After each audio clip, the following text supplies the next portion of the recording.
Yo, what's up, everyone? Welcome back to another episode of Unfucking Your CX. I am your host, Zack Hamilton, but we all know you really don't give a shit about me, the host. What you care about and who you care about is who's in the hot seat. And we've been getting a lot of feedback about the guest and the lineup, and that's why I'm so excited about today's guest. He's not just some theorist that you can find on LinkedIn. He's actually a practitioner. He's in the trenches every day, and that's what we like. So, Luke, welcome to the hot seat, man. Hey, thank you. And everyone could probably hear your accent. So, you're from down under.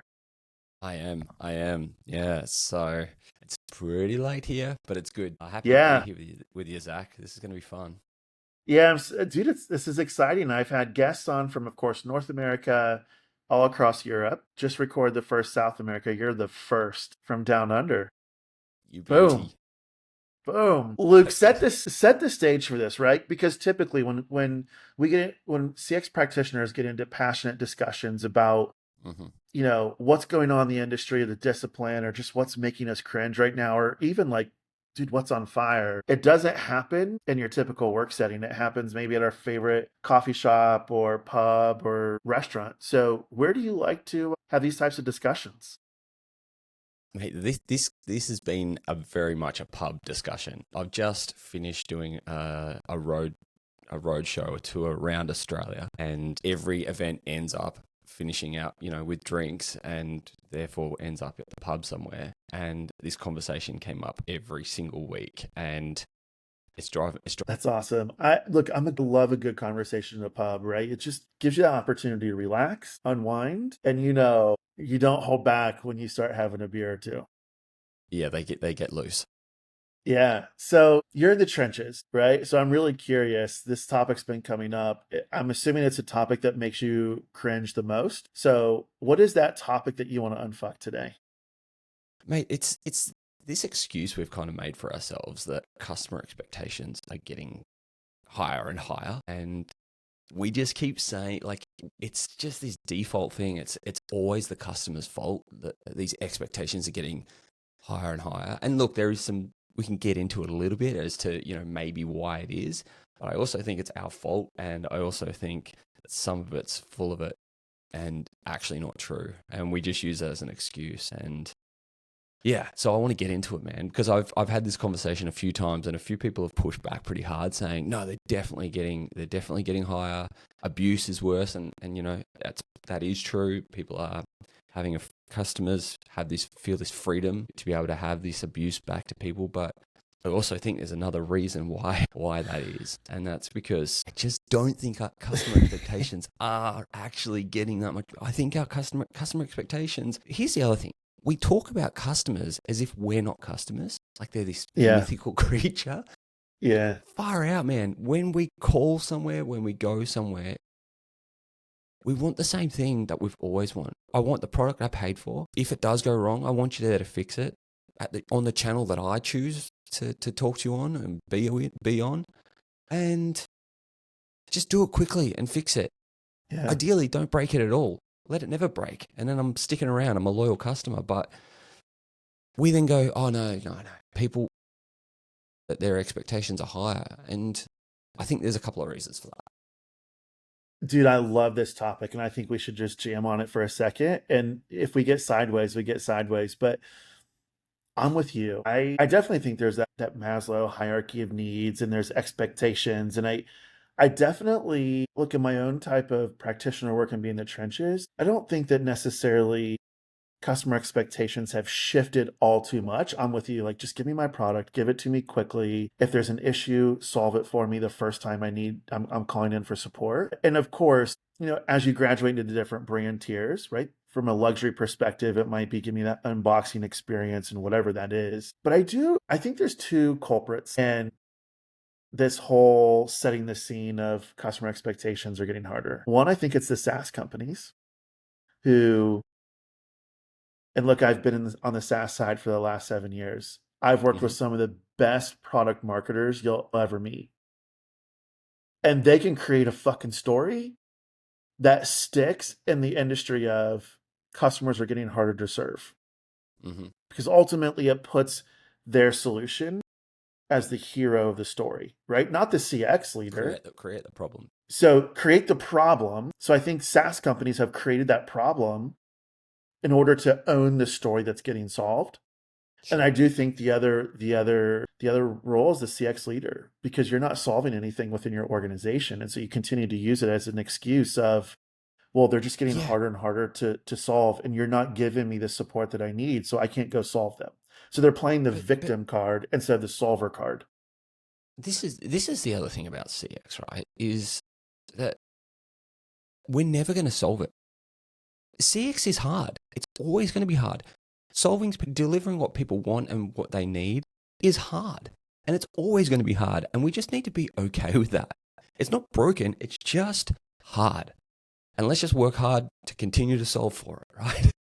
Yeah, because you're solving And you're serving human behavior.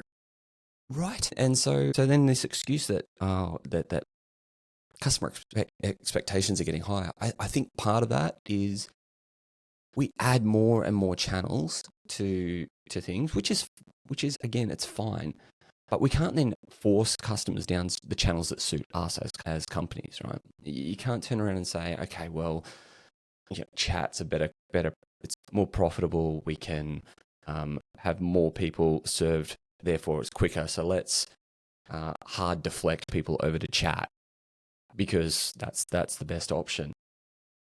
It's not going to work. You can't turn around and capture people in IVRs and do these things and expect to get great results. So we start to create all these channels and we start to bring in all these new ways of interacting with us, and then we wonder why when it breaks or there's a communication link broken that we think that customers' expectations are rising. They're getting cranky. They get cranky. They abuse me when they get through. It's because they've gone through this entire rigmarole Right. to get through to you. You've built the frustration.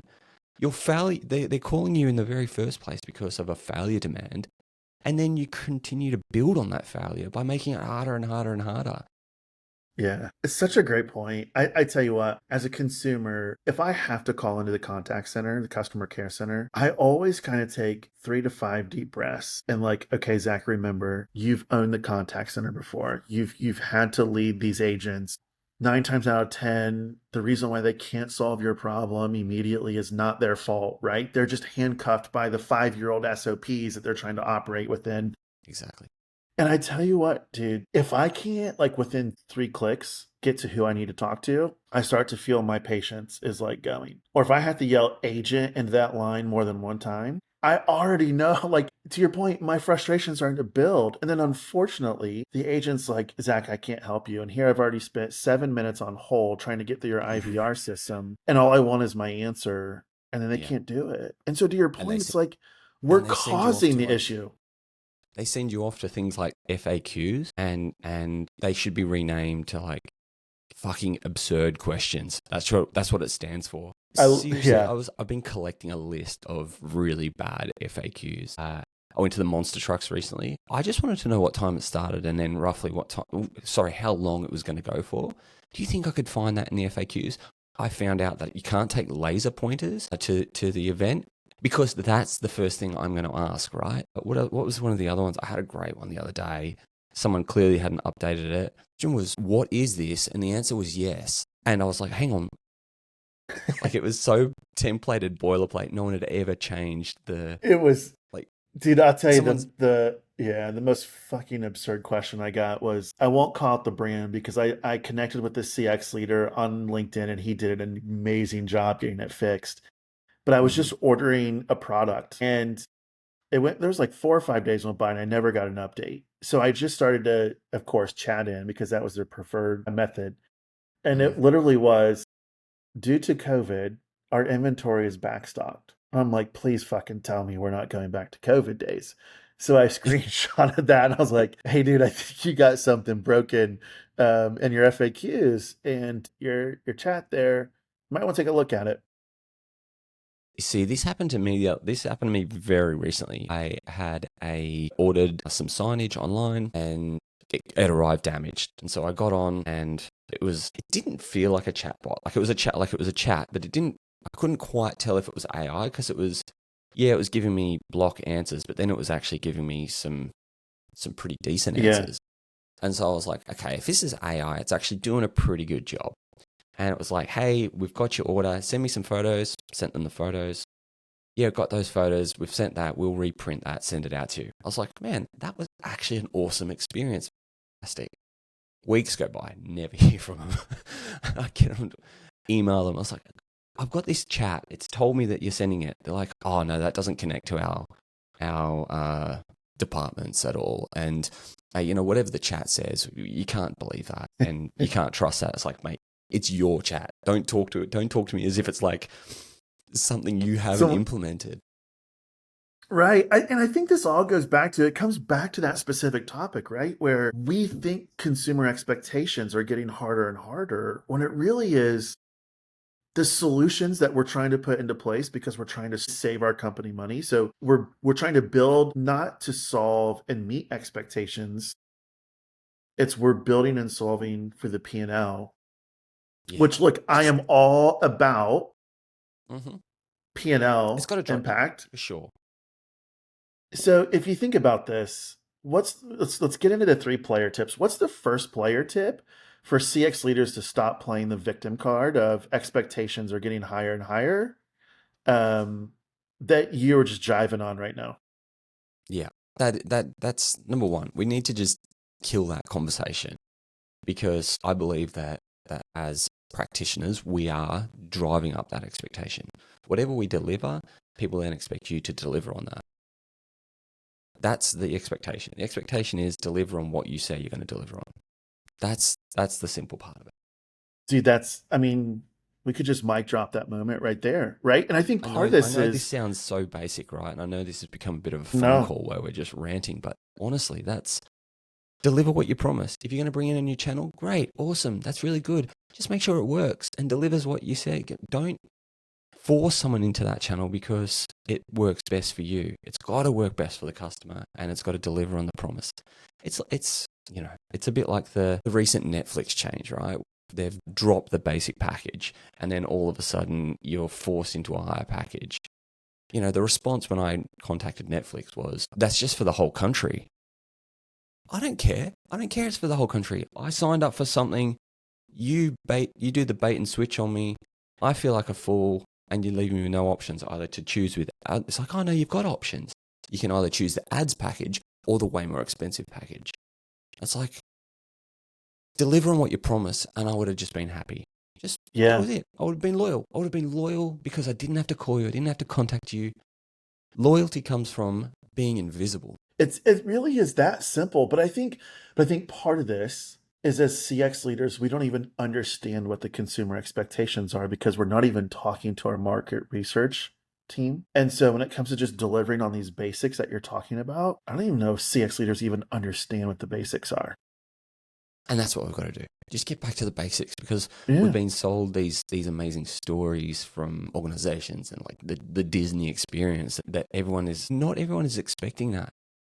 They just Well, want yeah. You know, it's what so they paid for. interesting, Luke, when I first started leading CX, and this goes back to delivering on the basics, we had this COO who was like, "Look, I really want our customers to get the Four Seasons experience." Right. I'm like, "Well, what makes the Four Seasons experience so great?" And he's Mm-hmm. like, "Well, they just understand. They know who I am. They understand my needs." And I said, "Great. We could deliver them the Aaron's experience, which is know who they are and deliver on what their expectations are." That's it. Mm-hmm. Yeah. Four Seasons and Disney and all these companies are so great because they nail the freaking basics every single day. Yeah. Yeah. Spot on. All right. Player tip number Total 2. phone call. Player tip number 2. Let's steer into things like FAQs. Actually make them useful. They're not a marketing tool for you to talk about how awesome your product is and all the features and benefits. It really is, if you are that tight on something, then and you can't offer a great service on any other channel and you have to use FAQs, then just make them useful. Sadly, what's happening is everyone's turning these FAQs are going to get worse. with AI search now, with AI looking for search, it's looking for new instead of SEO, it's now GEO. GEO is looking for that framework that gives that best, what is it, what's the best answer? And so I can just see FAQs going through a renaissance of just being massive. And the problem is we've just got to just keep it simple. Like, just if it's a question that somebody actually has to ask, give them the actual answer. I guess Don't that's make the it yeah. some product pitch that'll ruin everything. I would say there's a litmus test here. Is it Mhm. fucking absurd or does it just answer the question? Yeah, that's exactly right. And if you go through all of your FAQs and you can't find the basics, you've missed the point. You know, I just want to know how long your event goes for. It shouldn't be that hard. I mean, you definitely think they would have that nailed down to a science since they perform it once or twice a week. Exactly right. Exactly. Luke, what's the third player tip? The third player tip has to simply be have a go yourself. Just have a Mm. go yourself. The amount of times that people don't call their own call center or don't go to their own website and wait for the customer to hit the alarm bell. The amount of times you call a call center and you get just static as the hold music, or you can't hear the other person when they pick up the phone and they sound a million miles away. Just have a go yourself. You know, I think that's probably a real easy win, but we just forget that we need to test our own, taste our own champagne. Yeah, drink our own champagne. I think, dude, I love this tip because you're right. If I'm a CX leader and I'm dialing into my voice of customer platform every day and all I continuously see is negative sentiment analysis, I could make that story up that says, man, customers are getting harder and harder to serve. Yeah. But to your point, the problem is, even as a CX leader, I've never fully experienced the brand frequently as much as our customers do. Yeah. Yep. I look, I posted something recently on LinkedIn that kind of blew up about this experience I had at Macca's. And the experience itself, it was never about Macca's, by the way. Like, in the sense that it was never like a rant at Macca's. Mm-hmm. It was a dig at the process, this idea that automation has replaced the human in so many parts of this, that when the automation breaks, there's no one there to support it. And it was really interesting. Like, it blew up, and Mac has reached out to me, and to their credit, right? They reached out and they were, apologetic, and some were asking me to take the post down, and others were like, actually, this is really great insight. Thanks. I think it's just one of those moments. Like, if you just go into your store, call your call center, use your own product, sometimes that's the best insight you can possibly get, Yeah. and just secret shop yourself. Yeah. And you can learn that, quite frankly, it's not the consumer getting back to your topic, it's not that the consumer expectation has really shifted all that much. It's the experiences that we've built probably never included the customer in them. They were built for the P&L, which I'm Hmm. all for, by the way, but you have to continuously put the customer in the center of it.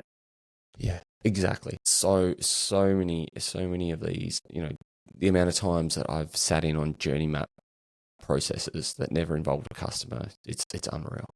Unreal. I call those I call those just post-it note meetings. Yeah, it's just wall art. Yeah. Yeah, Luke, this has been absolutely fantastic. I know you and I could probably riff on this into the night, but I really appreciate you coming to the hot seat. Luke, if any of our listeners want to dive into a specific topic with you any further, where can they find you? Jump on LinkedIn. That's sort of where I live at the moment. So that's a great space. Say, for any of our listeners, Luke's content is just fire. I mean, he's always posting just incredible thought-provoking stuff. And I Thanks, love man. how you engage as well. So you don't just post and leave, you engage and you make it a conversation, not just a post. Yeah. Yeah, that is true. And if you do connect, I will actually say hello. It's wild. It's wild. I know. It's just incredible. But yeah, I will actually say hello. Funny. Yeah, yeah, yeah. Well, Luke, it's been awesome, dude. Come back soon. Don't be a Yeah, mate. stranger to the hot seat. Cheers, bud. You bet. Hooroo.